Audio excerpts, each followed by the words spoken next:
Welcome to the Mindset for Runners podcast, helping you to access and unlock your true potential as an athlete.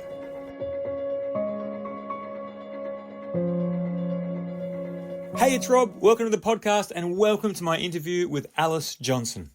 Alice is a registered nurse, a triathlete, marathon runner, a mum of two awesome boys, and now an ultra runner who recently completed the 100-kilometre Buffalo Stampede in Bright, Victoria.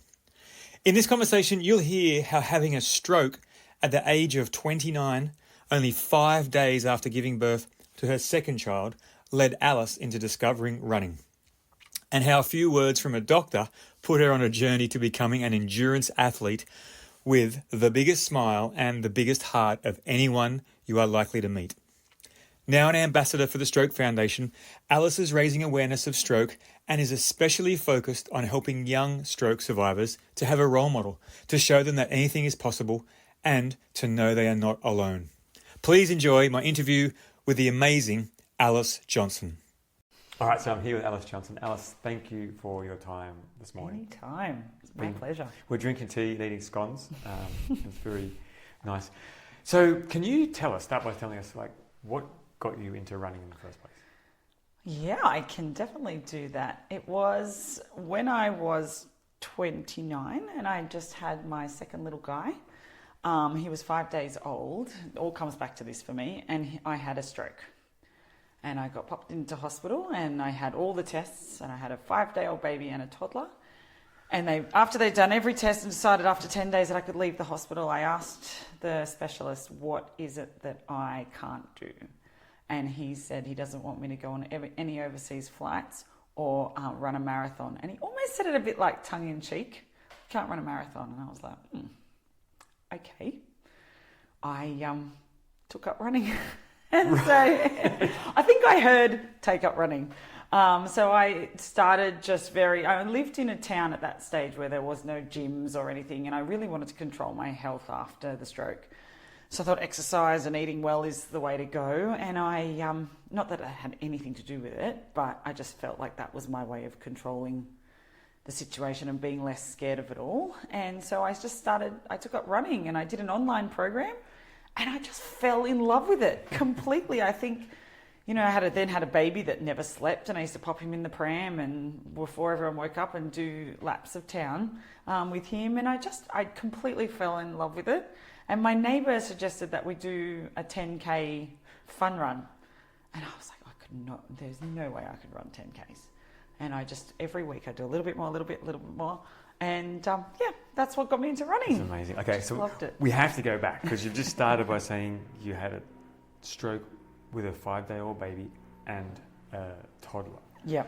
Can you tell us more about that and how it happened because that's at 29 years old, right? 29 years old. Yeah, look, they never really found the cause. They just said that it was you have higher cholesterol and, higher blood flow and all the risks of being pregnant. So that's what they put it down to. I had every other test and they never really found the cause other than having a baby. And that's called a postpartum stroke. Postpartum stroke. Yeah. And what was it like? Can you take us through what it felt like when it actually happened? Take you through the whole story. I was actually at my mum's 60th birthday party and we were sitting around a big dinner table at a restaurant, luckily in Wollongong. And I was so proud of myself because I had a 5-day-old baby and I was out. And I left my toddler at my grandmother's house and I just fed my little guy and I'd given him to my husband at the time to hold, and my arm felt heavy, but I went to grab a drink of water and I knocked the glass over. And as I went down to pick up the water, my arm wasn't working to pick up the glass. And my sister-in-law, who was sitting next to me, came down with me and she was looking at me and she was like, "Are you okay?" And I said, I went to speak and no, the words just came out, goobity gop, no particular words. And she helped me sit back up. And then my brother, who's a police officer, was sitting opposite me and he started really onto me. He was like, "Al, you're right, you're right, you're right." And I couldn't speak. So I remember so clearly him calling the ambulance and he said, 29-year-old conscious female. And I remember thinking that was a hilarious thing to say. But I couldn't move, and everyone was trying to usher me out the door, but I couldn't stand because my entire left side was just not working. My face had dropped, everything on my left side. But I wasn't comprehending any of this. I was just confused at what was going on and what was happening and where's Jack. And so someone had the baby, and I couldn't walk, couldn't talk properly, and I felt like no one was really listening, and I was all just really confused.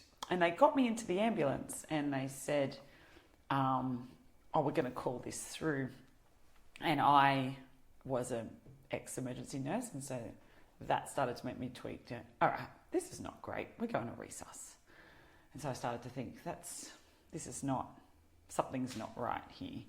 But I was more panicky about the kids and where they were, because, 5-day-old baby, and the fact that I was breastfeeding and they were going to make me not stop breastfeeding, which they did, unfortunately. And that was one of the hardest parts for me. But straight up to Wollongong Hospital, so that was good because I was only a kilometre away from the hospital, and straight through resus, straight into the MRI. Got the best care there, and all looked after in my own room and the baby had to stay. And that was... So back to the party, your mum's 60th. 2 questions I have are, did you at any time suspect it was a stroke? No. So even though you had been the nurse? Never. Yeah. No, I was 29. There's no way. That strokes are for old people. Right. Never. No family history, no issues with my pregnancy. I was young. I wasn't particularly fit, but I wasn't unhealthy. I was not a big person ever. And there was no risk factors. I couldn't think of anything. So not once. Actually, when I was getting into the ambulance, my dad was going, it's Bell's palsy, you just have Bell's palsy. My dad has no medical training. And I remember thinking, yeah, maybe. I don't know what's wrong with my leg. Was there pain? No pain. Right. Honestly, just tiredness and heaviness and feeling like almost like really drunk, like you can't move yourself. It was such a strange feeling, and confusion. I was really confused. Yeah, sure. And couldn't talk. I couldn't talk. I couldn't communicate. Wow. That probably self-resolved by 4 or 5 hours. Okay. I was pretty lucky. So you go to the hospital, you have an MRI, you get your own room, and then what happens next? Then I think I saw every doctor in that hospital. I saw every department, and I went through. They said so. My husband at the time had to stay, and the baby, because I was breastfeeding, so they wouldn't, which was so amazing. They didn't split me up from my little baby. So that was good. So we all stayed, and it was just tests after tests. And I was so lucky because it's quite an anomaly on a stroke ward to be 29 and have a baby there. So the nurses, they used to have their lunch breaks in there with me, and they were so supportive and lovely, and they were always, really, I think they were quite excited as someone young on the ward with them. So it was a really good experience if you have to have that experience. When did they find out what it was? Straight away. The emergency doctors told me before I left emergency. Okay. They knew, and then I think early hours of the morning the specialist came in, and I have a really clear memory of him sitting on the bed and saying, because I was just panicked about my toddler, and he was just saying, we're going to keep you here, and we're going to find out what's wrong with you, and we're going to sort this out. And I just remember that so clearly. He was so calming, and he was so lovely. Beautiful. Yeah, he's a really good doctor. And could you explain exactly what a stroke is and what happened to you that day?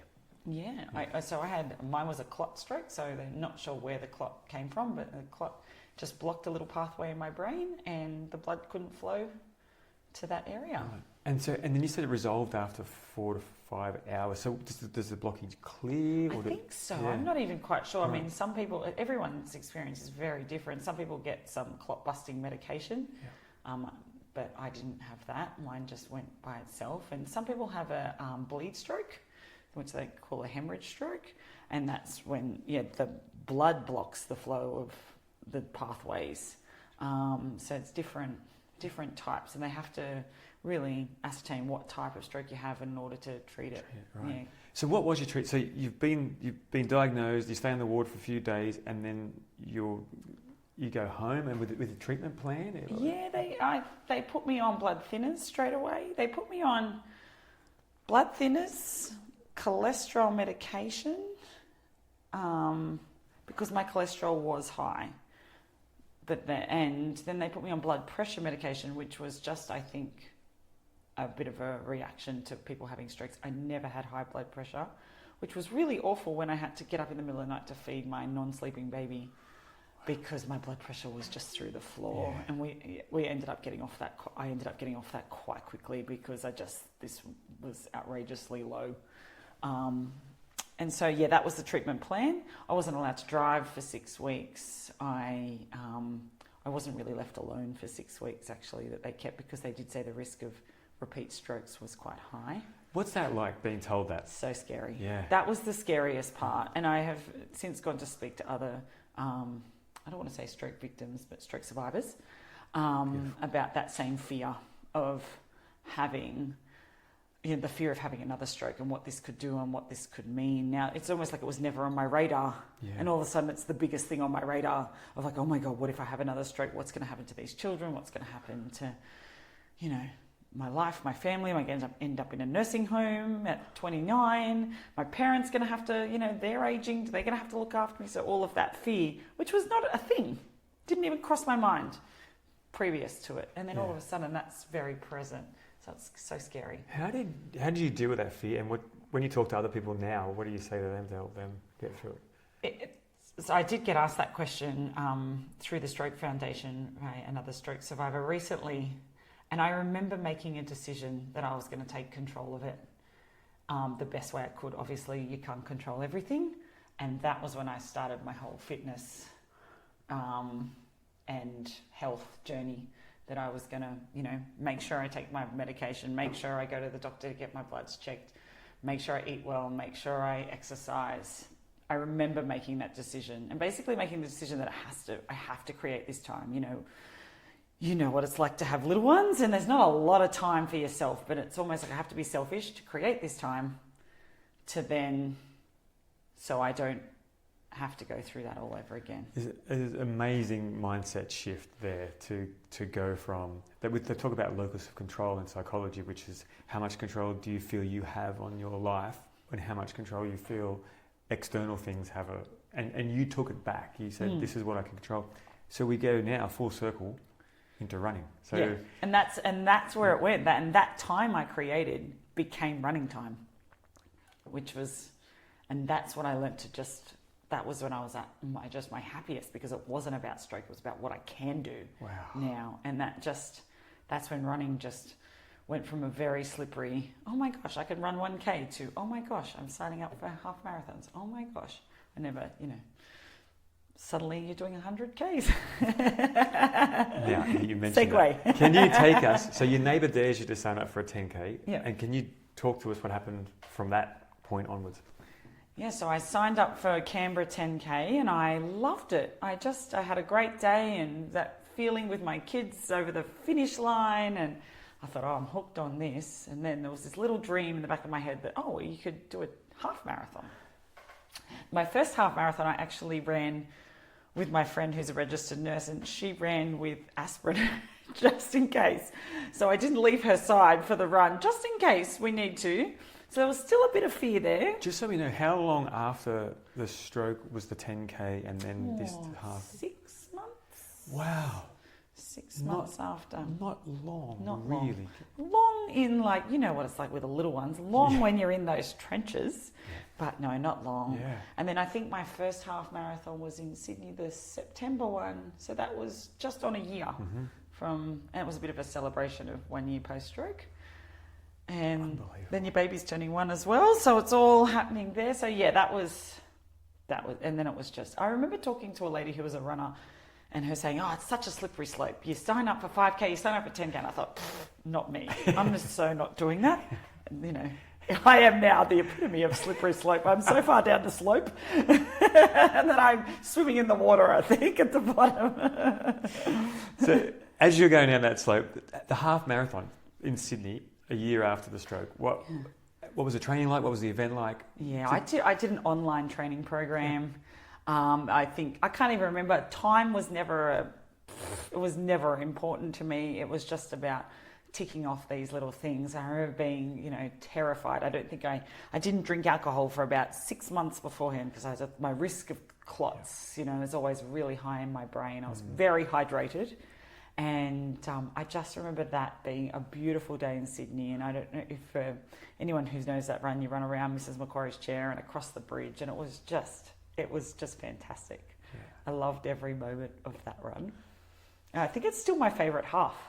Yeah, that run. Yeah, it's still really good. And then after that, I was just ticking off 1 or 2 a year of those just to keep that going. 1 or 2 half marathons? 1 or 2 half marathons. And then that kept going until I took up triathlon, because I cycled too. Because I didn't mention that, they did tell me that the stroke had affected the balance part of my brain. And so cycling may be a problem. And so then I took up road cycling as well with a bunch of girls in Kiama. And that was fantastic because I never had any problems with my balance. And so I was cycling and I was running, and I thought, well, this totally leads itself to triathlon. And I met a group of triathletes that I thought, these are my people. And I got into triathlon, and I went up to a half Ironman. And then one day, mid-swim session, I realised I really don't like swimming. So I thought, stop doing that. And I came home, I got out of the pool, mid-swim session, left my friends, didn't even tell them where I was going, out of the pool, drove home and signed up for my marathon. Wow. Because that still stuck in my brain, that doctor's saying to me, don't run marathons. This is my question. All that 10K, the halves that you were just ticking off every year, was that in the back of your head, like, I'm going to show you? Was that part of that? Yeah, oh, definitely. Yeah. I'm definitely motivated by that. You can't put a limit on me. I've got to push. And then that marathon, so that marathon coincided with 10 years post-stroke. Oh, wow. So, and amazing. Me turning 40. Yeah. So I signed up for my first marathon. I got a coach and I got everything in place, and I did that again in Canberra, and I loved it. I loved everything about that day. Everything just went to plan that day. It was just fantastic. So take it back a step. You've done triathlon, you're training with the Kiama Triathlon Club, and you've got out of the pool one day, said, I don't like swimming, even though you'd done a half Ironman, and I'm assuming numerous other triathlons. Yeah. And then you said, I love running, I'm going to stick to running, and you signed up for the Canberra Marathon. Yeah. And that was 2 years ago now? Was that? Last year. That was last year, yeah. Which is 2023. Okay, amazing. Yeah. And then you loved the Canberra Marathon. I loved the Canberra. What did you love about it? Why was it such a good day? I just felt amazing. I just loved the atmosphere. I loved the achievement. I'd never run over 30 kilometres at that point, so I loved that whole mystery of 30 to 42 and how that was going to turn out, and I just cruised. I loved the little pacey group that you run in. I loved everything about that.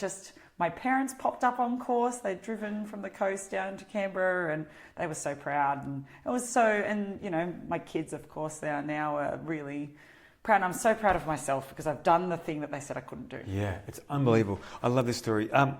Going into the marathon, as you're training for it, was there a goal time, or what was your focus in that training? And my coach had a goal time, and she trained me for said goal time, which I pulled off perfectly. I didn't. I kept saying to her, I don't care how fast I go. I just want to get through.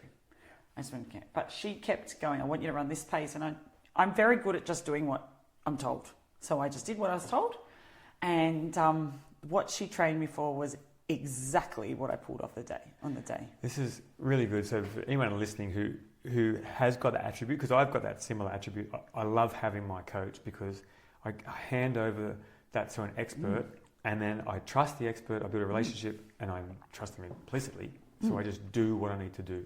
Just day at a time. I don't have to think 3 weeks ahead. She says do this on Tuesday, I do that on Tuesday. And it's great. So the night before the marathon, or the start line of the marathon, are there nerves? Nervous. Right. I was so nervous. I was lucky. A friend came from Kiama to support me, and he walked me to the start line, and I bumped into some people from Kiama that I didn't even know were going to be there, and they just really helped. So we chatted and got to the start line, and I thought, I don't know if I can run this fast, but I thought I'll just start and see. And as soon as I get over that start line, everything feels better. Running is the easy bit, isn't it? It's just, and then I start to think about the fun of it, and I'll, chat to people and meet people. Rob and I were just talking about a lovely man that I met in the middle of the marathon, and make those connections out on course. And you're still friends with? Still friends with him, yeah. So, I once I was running, I just absolutely loved it. And it was just a perfect, cool day in Canberra. It was lovely. It's so funny that you say that. One of my favourite quotes is from Courtney DeWalter, who says, once you realise running, it's just running. Like, it's so easy and there's no reason to get upset and nervous about it because you know how to run. Then you can put your mind on other things like solving the problems and working out the other things you need to do. You are known to people, all of us who know and love you, as happy, smiley, cheery Alice, who is just so beautiful to be around. Your energy is always so encouraging. You're like a cheerleader to everybody, including people you don't know. I've seen you cheer people on. Where does that come from? I honestly think that's just me. And I'm very happy running. It just makes me so happy. And I just think that I don't want to hide that down. I don't want to punch that down. It's something you said, Rob, too. You've got to bring yourself to the race. And that is me. I love it. I'm very optimistic. I love seeing other people succeed. I love seeing other people smash their goals. I don't care if you're running your first 1K or your first 100. I think it's awesome. And I just think running brings out the best in everybody. And it's just really nice to be amongst that and a part of that and really celebrate it as well. Have you always had that mindset where you want to bring your optimism to everything, or is there every time you did put it with it? I think I have, but almost unknowingly. I think I have always, my 40th last year, my closest girlfriend did, in her speech, said that I wasn't very good at the sport. That I played a lot of hockey. She said she wasn't great at it. She was all over the place, but she was having the most fun. She said, I just wanted to be friends with her. I think that is just me. I just do what I love. And that's definitely running now. Yeah. And cycling. I love cycling too. It's, That's so good. When I'm around you, you're always like, I'm sure there's times that you're not like that, but definitely. That is one of your unique characteristics that you bring to everything. And it's something that people can really take away. Thank you. I want to know, how did you train, work full time, manage the household with 2 kids, and this is you were on your own through most of that training as well after you separated from your husband, right? Yep. Can you, for the people at home who are shaking their heads and going, how does she do it? Well, I suppose, I think, separation is really hard, but then my boys do go to their dads a couple of days a week, so I have kind of that big space, that chunk, which is really great, because some of those long training runs, I honestly walk in the door, have a shower, put my pajamas on, which is sometimes 11 o'clock in the morning. I go, I'm done. All I'm going to do for the rest of the day is eat. So I'm very lucky in that. Otherwise, during the week when I'm doing the other runs, I do them my alarm says 4:30, 5 o'clock most days. Lucky I have a few crazy friends that are willing to get up at that time with me, but it's before my boys are up. And sometimes on the weekend I say I'm not home till 8, and usually they're in bed. Honestly, they're teenage boys. But yeah, so really early morning training, which I love. I don't see much past 8 o'clock at night, which works for me really well. Yeah, and you genuinely love the mornings. I genuinely love them, and I can't think of anything better to get up for either. It's just the best, and usually add in some kind of rock pool swim and coffee with friends as well, all before I get home. And so it's all just such a lovely, positive way to start the day. So for the person who hates getting up early and wants to do a big race, and the training calls for them to be out of bed early, what can you say to them to help them enjoy the morning that they're currently dreading? Meet people. Find people so you've got that. I have a friend that does not like getting up, and she's always... if I'm there, if she knows I'm going to be there, she comes. So find people to be your person that you have to get up for, because you will like it. Even so, sometimes maybe the first 10, 15 minutes she's grumpy, but we always work through it. I do all the chatting for the first 10 minutes and then she comes on board. So I think that's probably, find yourself an accountability buddy. Yeah, that's really good. And you just said then is to kind of look past those initial moments where it is hard. Yeah. And that's really good advice, actually. And also, if that doesn't suit you, run at night. Like whatever, do what suits you. Don't worry about everybody else. Don't watch Instagram that says being up early is great, because that might not be great for you. Do what suits you. Awesome. Love it. Okay, so we're up to 2023 marathon in Canberra, which you loved. You meet people, you chat, because that's the kind of energy that you bring to a race. What happens after the marathon? Okay, well, the marathon, I thought, cool, that's done. So what's next? And then, you live and breathe. Yes, they say you're, the sum of the 5 people you hang out with. And I seem to hang out with some really crazy people, such as you, Rob. And, people winning ultra triathlons and doing all crazy things. So I think I'm going to go longer. And another friend of mine said, oh, well, I've always interested in doing that. So we, everyone says, did you sign up when you were drunk? We were not drunk. We were drinking tea. And she said, anything but UTA. And so we searched around and looked through the calendar, and really the best thing we thought 100 Ks is where we'll start. And we came across, mainly because of time, we came across the Buffalo Stampede down in Victoria High Country. That was in March. In March. And that was the March just gone, to March 2024. Yeah. So you had around about almost a year between, or 11 months between the Canberra Marathon. And we signed up on the day you could sign up. So right. I think that was about 9 months out. So tell us a little bit about Buffalo Stampede before we hear about your training. Can you describe the race and... Yeah, so I didn't know much about it. I just, you read it has 5,000 metres elevation. You think, that sounds like a lot, but surely it's doable. I don't know why I think those things. And I knew it was in Bright, Victoria, which is so beautiful. And I'd been cycling at before, and I know it's such a special town. And I just heard great things about what a special race it was, and challenging up over Mount Buffalo.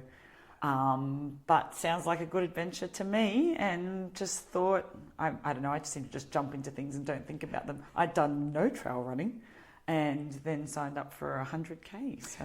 And this is what I love, this stuff, right? So you and Amy sit down and you say, what are we going to do? And you're a naturally fast runner. You do run extremely well on the roads and with a rhythm, yet you've chosen a single track trail race, very technical, with I think the greatest elevation of any 100K race in Australia.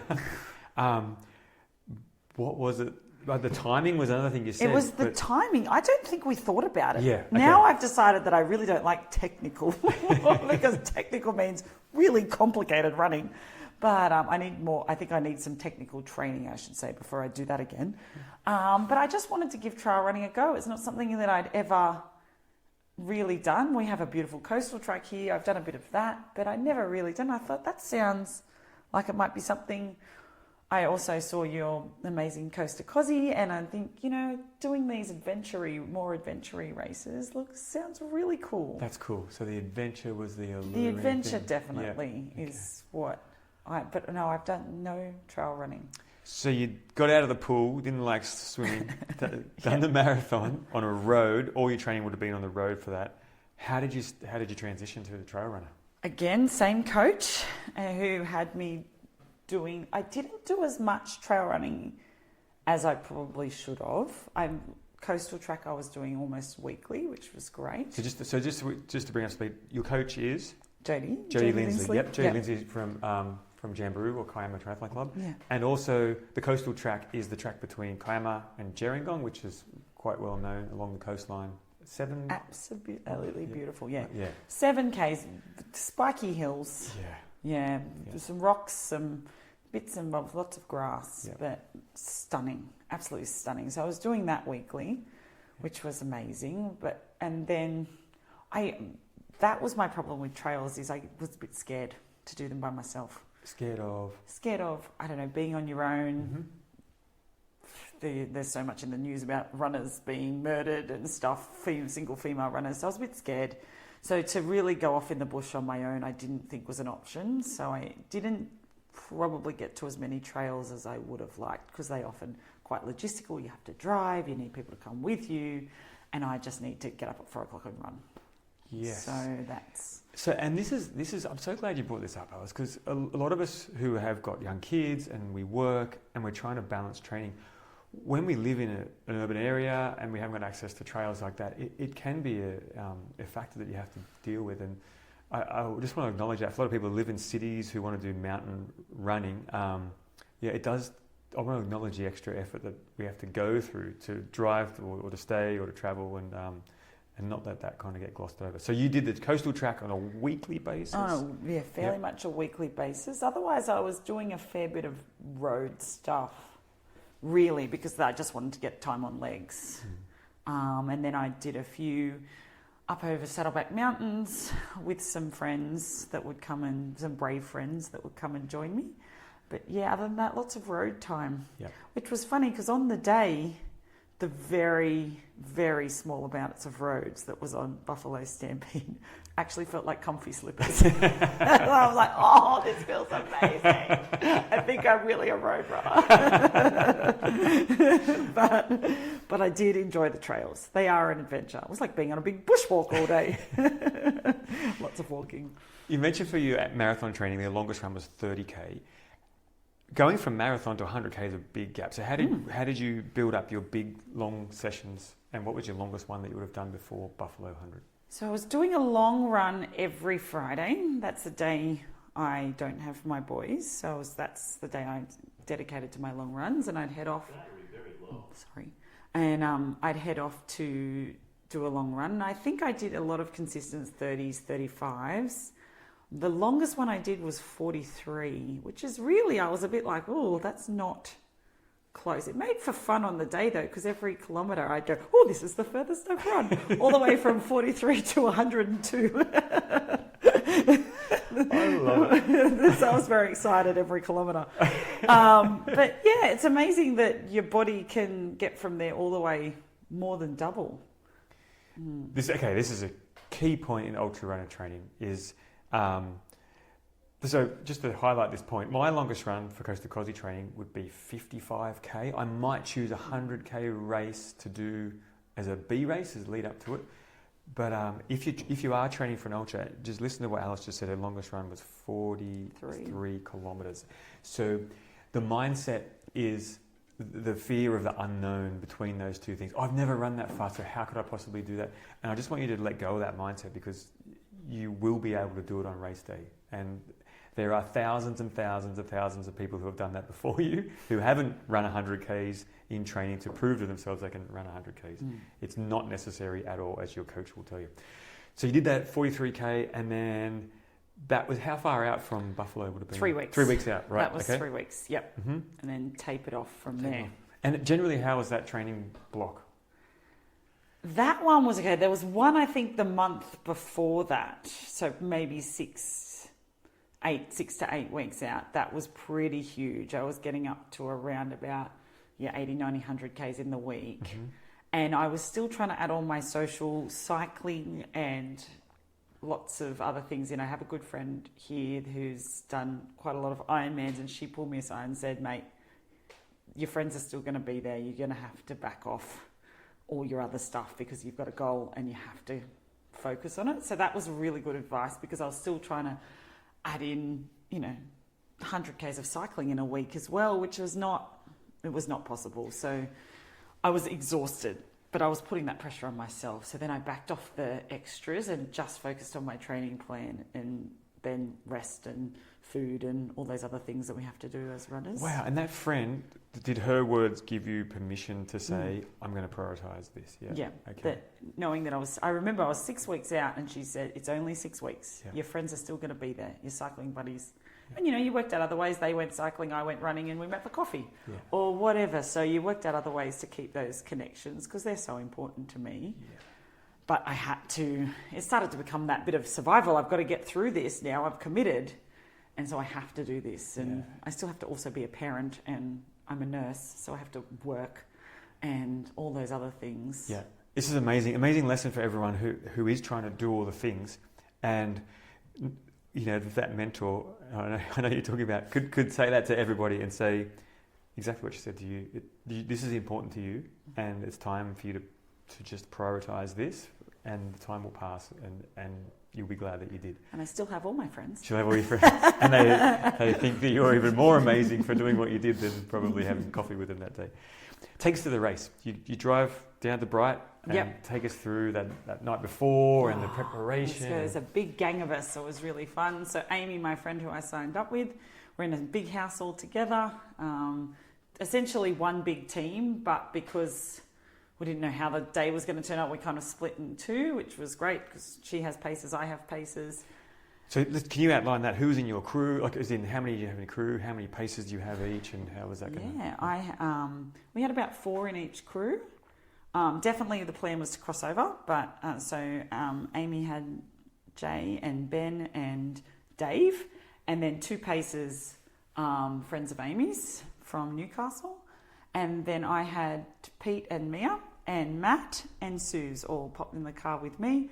And the plan was that Pete was my head pacer and Mia was the other one. And my friend from Beechworth, who used to live in Kiama, came across in for the last leg, which was we knew was going to be the toughest. So she was coming for that. And we see each other once a year. So we had lots to talk about. That was basically the plan. That's so good. So a couple of big support crews that each of you had. Experienced. Yeah, experienced, right. So we were talking about Ironman triathletes, Ultraman triathletes, trail runners themselves. What about goals? Did you have any outcome goals or? My goal was to get to the end. Yep. And I was quite scared that I wasn't going to. You know, as you said, that fear of unknown after 43K. I don't know if I can do it. Mm-hmm. And people say to you, oh, it's half mental. And I think, I don't know if I'm strong enough. I just don't know. There was so much unknown. Yeah. So my only goal was to get to the end. I had no time goal. Amy and I had sort of discussed a rough time that we expected, which I think she hit. I was way longer. That really doesn't worry me at all. I wanted to have a good day, which is always a bit of a goal of mine, to be the happiest person out in course, which I think I'm pretty good at. The epitome of that. So I did have a great day. And if you break down what a great day is, I mean, you started by saying the happiest person on the course, but what else would mean that you did have a good day or a great day? Yeah, I just enjoy myself.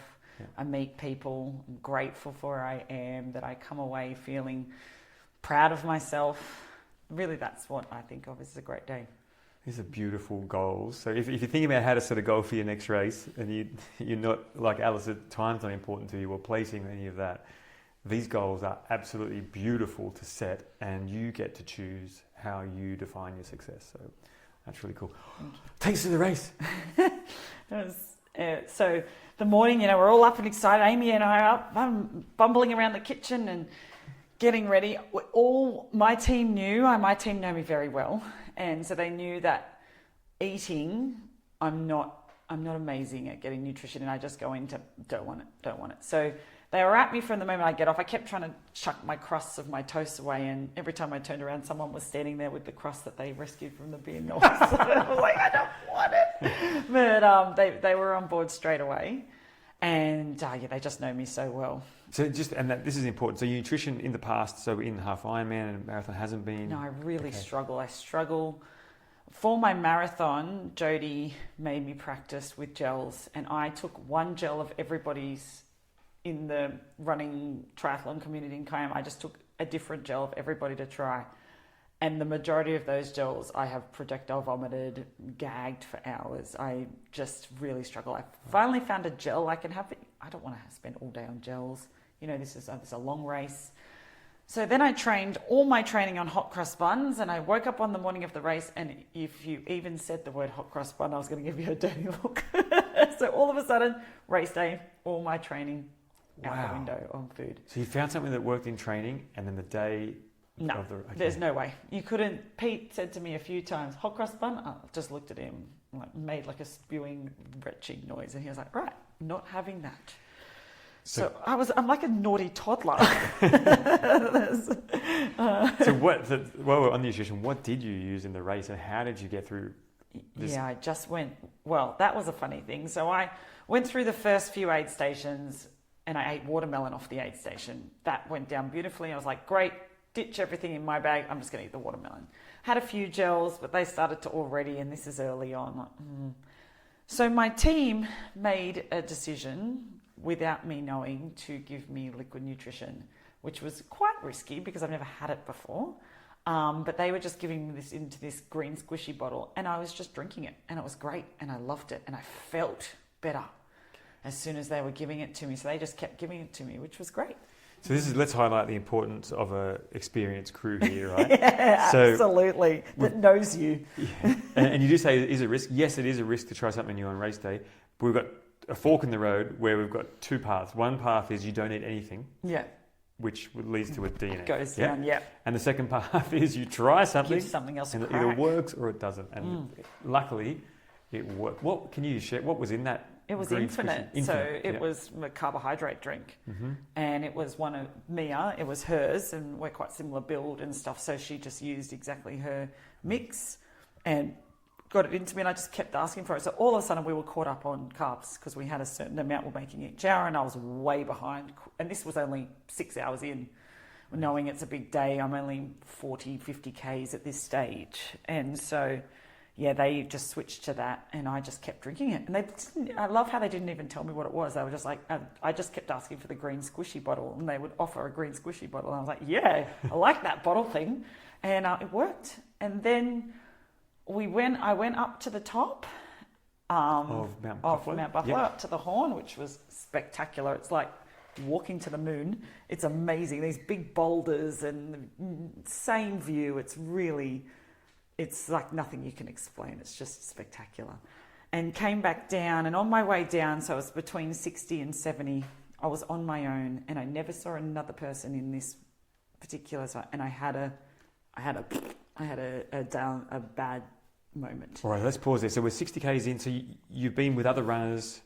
Yeah, there's other runners been around me the whole time, and you're chatting and you're moving and you're talking, meeting people, and it's all great, which is definitely my key, socializing.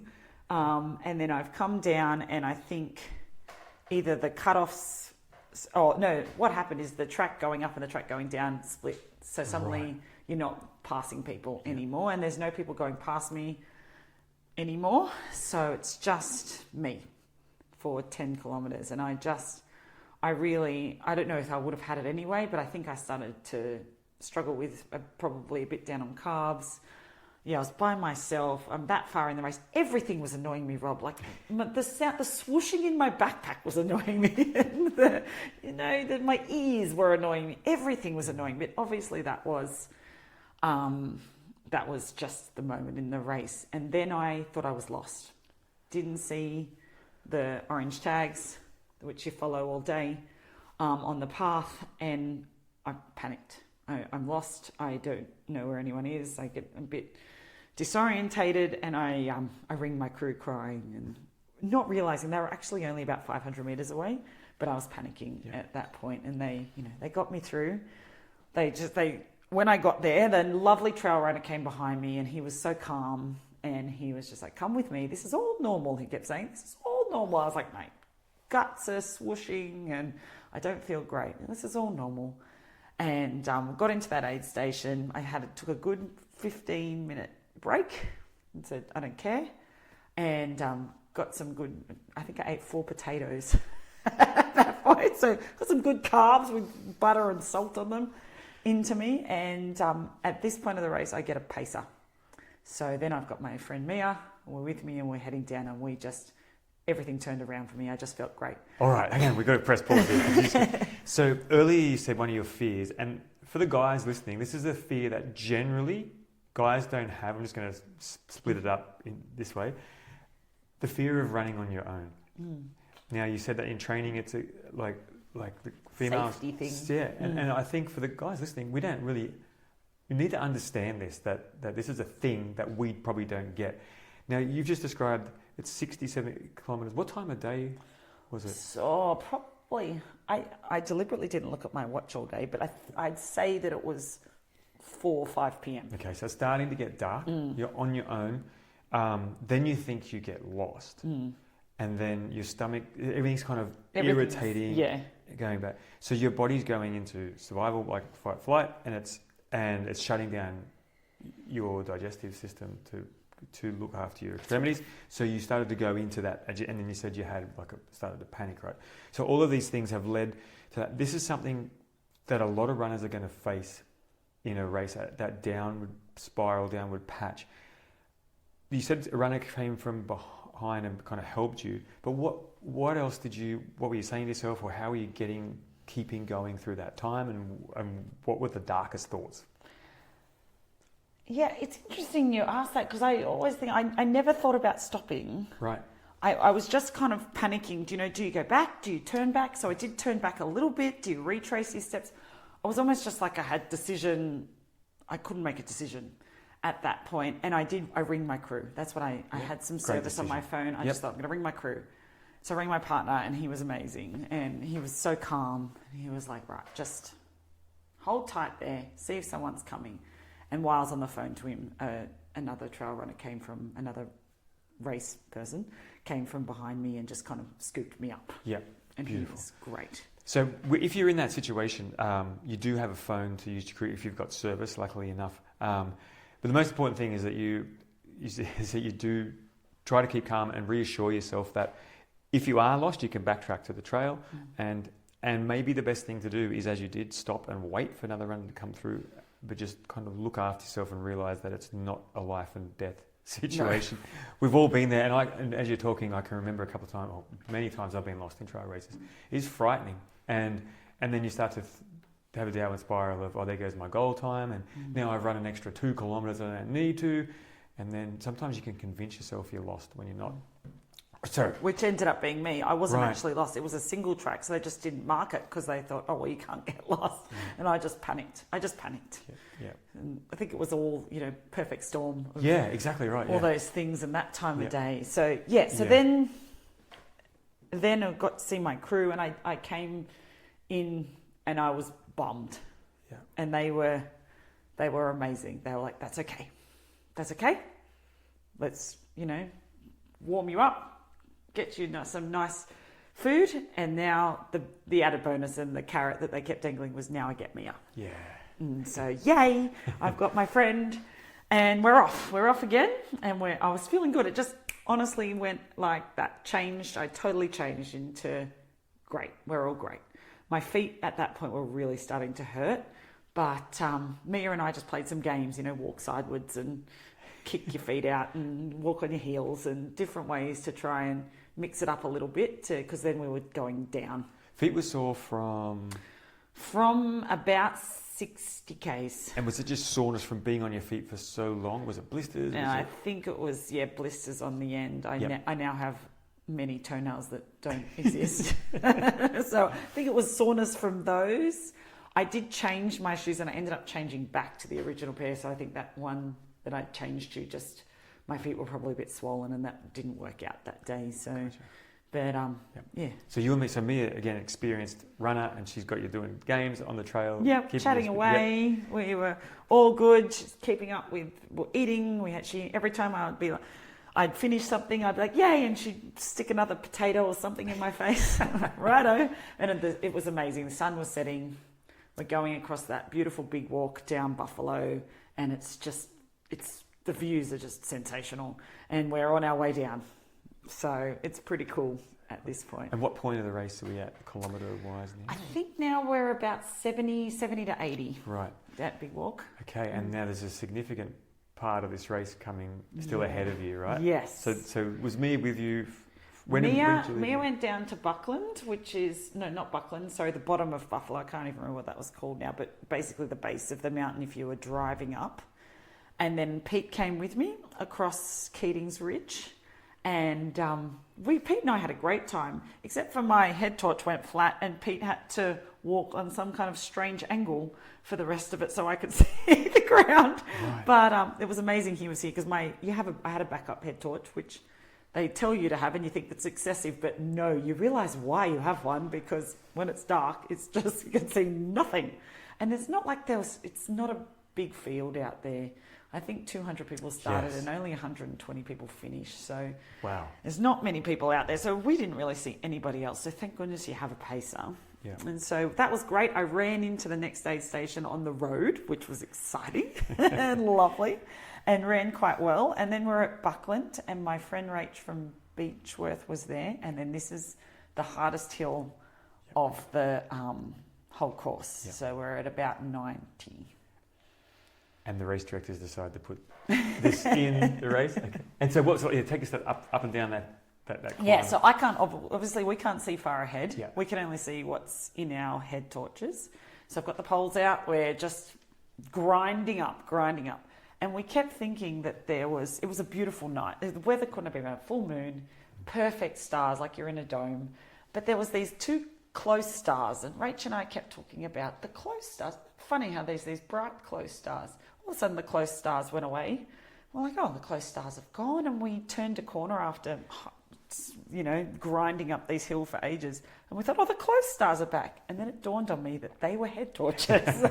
They were other people at an angle that you don't want to know about. But we couldn't see, so we really it was just a grind. And then we get to the very last aid station, and I think in my head that it must be at bright, but we are so not at bright. Then it's just this intense down, and it's just everything that your body doesn't want to do at this point of the night. As I said, I didn't look at my watch, but we're like 1:30, 2 a.m. at this stage. This is incredible. This is a descent on this course that a lot of people dread, and it is sketchy and it is steep, and you're tackling it. It's 1:30 in the morning. This is the longest run by far you've ever done. Yep. And my quads are starting to check out, and I was still with it, and I was still in a good mood, but I just couldn't make decisions anymore. I just had completely checked out of decisions. So Rach just went a metre in front of me, and I just literally followed her steps. So without her, I think I would have been probably sitting on that hill still crying or something. But we just kept grinding. And then we did start to pass a few people, and we were checking on people, and and then you come into Brighton, it goes back into some single tracks, and we were good. It was good fun coming in. So you and Rach took you all the way to the finish? All the way to the end, then, yeah. So take us through the last moments. Oh, that was really cool. As you get into Brighton, you're on the road, and so we started, and there's this big sign saying "Watch for cars," and we were laughing, "Watch for cars" at this time of morning, and then a car came past. So we waited for the car, and then we crossed in and we ran in, and that feeling, and I didn't know how I was going to be, and that, it's 102 Ks, never done over. I'm 60 kilometres past what I know how to do, and nothing stopped me. There's no limits on post-stroke or anything like that, and I run in. I've got not many people around, but I've got our two crews, the from the house, and my mum, and my beautiful friends that live down there as well, that are from school, had come across for the finish line too, and they're all there. And they got me to pop a bottle of champagne, which was amazing, but I always couldn't coordinate myself to do it. I don't think I can. But that was amazing. What? Oh, this is the best story. I'm just thinking about that doctor that told you, and then I'm going to send him a photo one day. It'd be good if you can get in contact with him, and that's really cool. What a journey! You even said that when you were at that sharp descent, where without Rach, you would have probably still been sitting there. You said you still were in a good mood. Like I was. How do you manage your mood so well, generally, but in that race especially? I just think it's just all exciting, isn't it? I totally was just flying on the excitement of this adventure. Yeah. And I think I did talk to you previous. I was very nervous about the nighttime. I'm in bed most nights at 8. I don't do nighttime very well. And I was worried about being grumpy, and I was worried about what kind of version of me may come out. And I'd had that chat with my crew, Yeah. Will we still be friends if I am awful? At what point do you guys put me back in my place? But I really didn't need to in the end. I was just enjoying the whole thing. I don't know. I don't think I forced that. I think it was just very natural. That it was just a really big adventure. Yeah. So just on that, did you get tired after normal bedtime and through the night? No. I really enjoyed it. I think you said to me it's like a different race, and I kept thinking that it's just like a different race. It's just a completely different perspective. Yeah. On how. You say that it's natural that your disposition, the cheeriness, and to the gratitude that you have and the adventure, but it's also something you can harness and people can take away from this. Is you were finding, well, my words would be like curiosity, and you were enjoying the experience. And if you contrast that to where a lot of people would be, is in focusing on pain or time or not hitting their goal, or even going for a goal, and you found a way to stay at, cliche, in the present moment, or stay where you were and focus on what you were doing instead of getting ahead of yourself. Is that a fair assumption? Yeah, and I feel like that comes... I mean, I've been a bit like road running's better, but that comes from the trail runners and the trail running. And you can't predict your pace. Or I just feel like I had to let that go. I think I let that go in the beginning of my training. I just can't worry about that anymore. And even like my watch, I never stop it when I'm trail running. You just let it go because it doesn't matter. Yeah. And I think that freedom is so great. That just makes me happy. Another beautiful lesson for us to take away, Alice, is that you drop the expectations. I agree. And your ego is a little bit, that I have to be of a certain pace and I'm putting it on Strava and people are going to judge me. It's just got to... I didn't even know I could go as slow as I went over Buffalo. It doesn't matter. Yeah. It just doesn't matter. I went 102 kilometres. No one can say, oh, she's really slow, is she? No one's going to argue with that. And it doesn't matter if they do, because I know that on that day, that's what I had to do. And that's what I had. So what does matter then? What does matter about that event and about training and about racing and all that in general? That I got to the end. That's what mattered to me. And I did it. I loved it. I mean, obviously, the days after, the way my feet and my body felt and the strange chafing, didn't love that. But, that all passes quickly. And I loved the adventure. I loved the experience of it all. My crew were just amazing. Those guys give so much. And I've been crew for other people, but it's such a, they have their own day. And I love that. I love that they have their own day. And I just love the whole vibe around it all, around the other runners, around your volunteers, around your crew, around everything. That's what matters. And the achievement.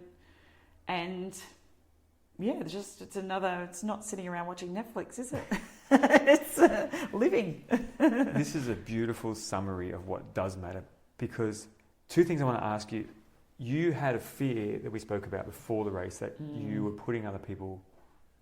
what was the word? You were making them be somewhere they didn't want to be, or putting them out to come and crew you. Yeah. And how did you deal with that?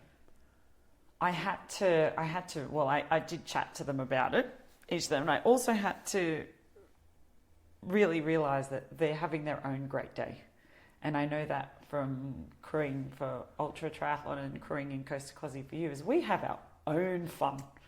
That is just different. You have your own adventure. And my crew definitely did. They had their own fun. They had their own jokes and everything the next day, and were telling me great, funny stories about things that happened in their day. And I love that, because that makes me feel like, because if I feel like they're having a great day, then I can have a great day and I can not feel guilty about it. That's such a beautiful thing. And that's what you give to all of us. And people know you, is when you're enjoying it and you're bringing your full self, that's magnetic to everybody else. I just love that you said that about your crew. So, and the other thing you said was, you could have gone on, you didn't say this, but you could have gone and run that trail any day of the week on your own. And for the people who are thinking, why do an event, or why should I can just go and run that trail anytime, you've just summarized why it's such an adventure, because you've got other people, and you've got the volunteers on the course, and you've got the race directors who put this race on, and then you've got your crew, and there's other crews that you interact with. It is an adventure, and it is something to soak in, right? Cool. And I think that I think it's the same in other events, is they just have your name that you want to be called on your bib, and it's very clear. And so I felt like at one stage when I was passing lots of people, I felt like I was out in the track with a whole bunch of mates, just going, yeah, great job, Rob, and so, Alice, well done. And I was like, I don't know that person, but it's so nice. And that's why you do an event, isn't it? Because you're up there. And I was watching the little Buffalo Stampede video, and the girl that was the winner, she came past me and she yelled out to me, great work, and the girls, and it's so nice. And she took that time, and I think it's a great vibe. This is so beautiful, because this is my experience with the trail running community as well. It's just, when you said before about finding your people. Yeah. Well, that's been a journey. First of all, I want to ask, is there anything you haven't said that you wanted to share with us? I think the only thing that I thought about before that was really important to me, and I know we spoke about it, Rob, before I went, is I was really nervous about that unknown from 43 to 102. I was super nervous, but what was really exciting about that is I knew when I kept thinking about the unknown is that I was going to know. I was going to know if I was mentally strong enough to make it through. And I was going to know. So this was the Wednesday, I think we met up before, and we were talking about what I don't know. And by the Sunday, I knew that I was strong enough. And that's so cool. That is one of the best things. So, wow. So, and the choice was, do I go and find out, or do I hide from this? Do I watch Netflix? Yeah.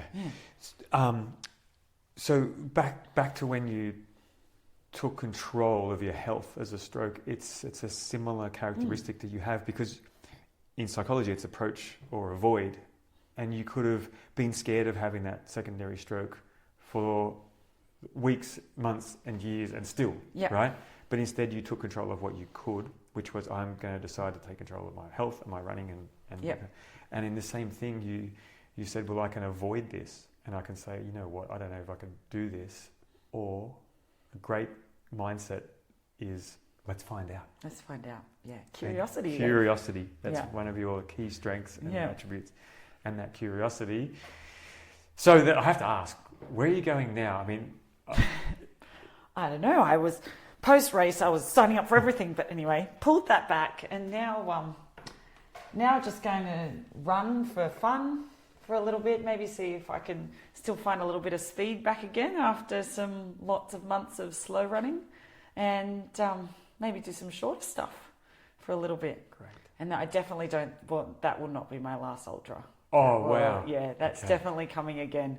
I think just with life juggling at the moment, I might put it on the back burner for a few years and then pull it back out again. And what advice would you have to people who have just finished an event and then they're maybe looking for the next one, or, you know, they're in that kind of, what do I do next? Because you've finished a huge goal, it's been your focus for so long, and then there's this period it's like, whoa, where am I? I mean, there's no answer. So what advice would you have? My advice would be wait. Give yourself a time period, wait. Even if it's 2 weeks, just wait, because you've got to let yourself feel those feelings, because I had a lot of feelings coming off the back of that. I really felt a bit lost. I felt, you know, so many months I juggled so many balls, and all of a sudden I had no balls to juggle, and I was a bit like, felt a bit, you know, I definitely did go a bit of post-race blues after that, but I just waited and felt those feelings, and then you come out the other side, and it's okay to just not sign up for something again. I reckon that is such good advice. And to feel the feelings and not try and push those feelings away, and to kind of sit in that soup of swampiness for a while, and then knowing that it'll pass, right? We're good at trying to run away from our feelings eventually, aren't we? That's the next thing I can sign up for. And I'm as guilty as anyone.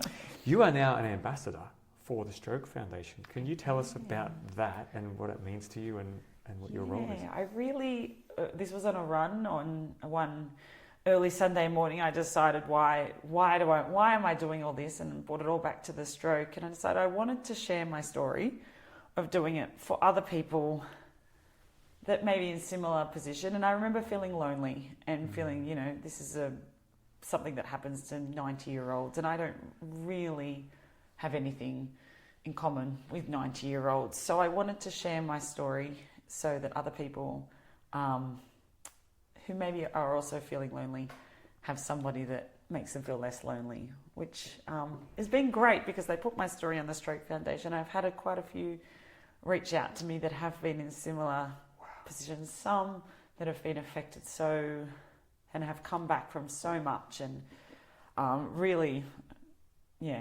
struggled, but are doing so well. And, you know, just hearing someone else's story has helped.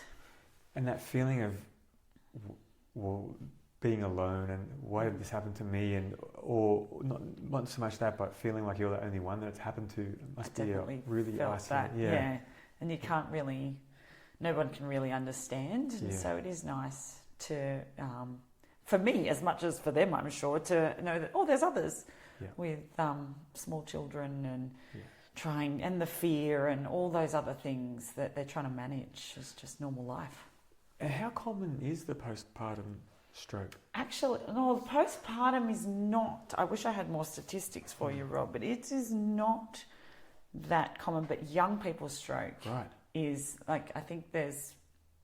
I'm almost making this about 2 or 3 a week now of young people's strokes. Yeah. So it's really quite common, and it's can be really affect people's lives and speech and emotions and ability to function in everyday ways. So it's really big. I've met lots now. Yeah, right. And does it depend on where the clot is, that how much is affected by the stroke? Yes, where the clot, if it's a clot stroke or a bleed stroke, the location of it, how long it was there for, and lots of different factors depend. But I think it's mostly location of where, because mine was on the right-hand side affecting my left. Mm-hmm.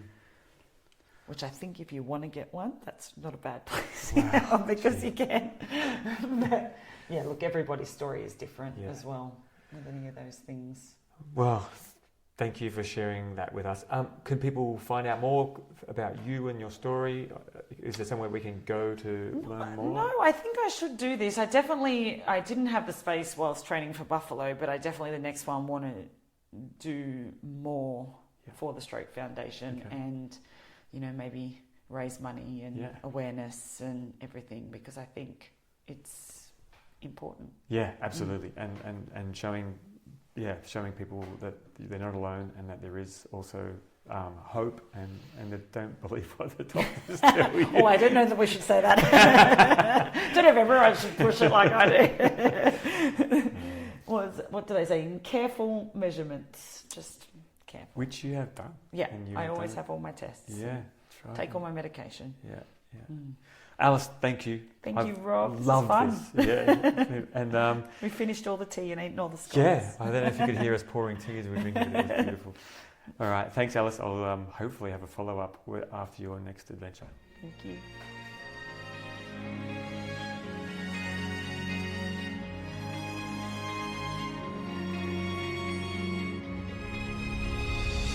Thanks for listening to the Mindset for Runners podcast. I hope you got something practical and useful out of this podcast, or something inspiring to help you get out for your next run.